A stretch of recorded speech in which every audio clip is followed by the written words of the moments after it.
kwenisyon na isang dating palace official ang iba't ibang ahensya ng gobyerno kung bakit hinayaang mamatay si resigned Public Works Undersecretary Maria Catalina Cabral na sinasabing maraming alam sa anomalya sa flood control. Si MJ Mondihar sa report.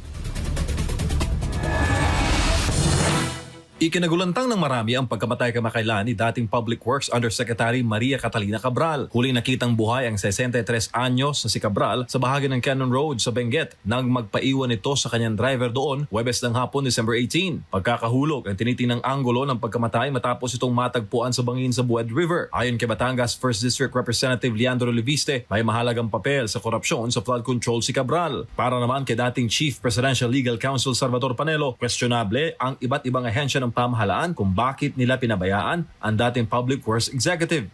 Nagtataka ako bakit itong Blue Ribbon Committee, itong Congressional Committee, itong ICI, di ba supposed to be alam na nila na napakahalagang testigo ni si Cabral. Bakit hindi nila pinasailalim under police protective custody? Di ni Panelo, maaagapan sana ang pagkamatay ni Cabral kung binabantayan ito ng mga pulis. Maliban na lamang kung Pero pinabayaan nila eh. Para bang, kaya mo na, delikado tayong lahat dyan. Kaya mo na siyang mawala. Kaya hindi mo malaman kung suicide nga ba yun o pinatay. bilang dating Undersecretary for Planning and Public-Private Partnership o PPP, pinangangasiwaan ni Cabral ang pagpaplano at pagsasapinal ng lahat ng infrastructure programs ng DPWH, pati na ang joint projects ng gobyerno at ng pribadong sektor. Kasama na ang mga anomalyang flood control projects, ang proponents nito, pati na ang budget insertions at ang mga nagsingit ng pondo ng gobyerno. Kaya sa mga natitirang testigo, giit ni Panelo, dapat may police protective custody ang lahat ng mga testigo. Hindi mo na dapat yan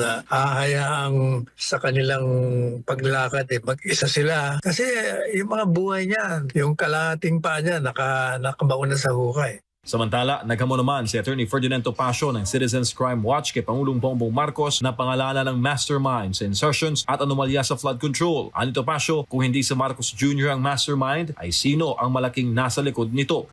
Ba't hindi mo masabi? Hanggang ngayon, September pa yung ICI mo, hindi mo pa rin masabi. Are you not going to tell the Filipino people kung sinong dapat mahiya? Sino man dapat mahiya talaga dito? Kung hindi kayo, sinong dapat mahiya? Yung pinsan mo ba? Yung anak mo ba? Sinong dapat mahiya, Mr. President? Wala pang pahayag ang palasyo sa hamon na ito ni Atty. Topacio. Pero nauna nang giniit ng Malacanang na hindi makakalkal ang anomalya sa flood control kung hindi ito'y pinag-utos ng Pangulo. Para sa Diyos, sa Pilipinas kung mahal, MJ Mondihar, SM9 News.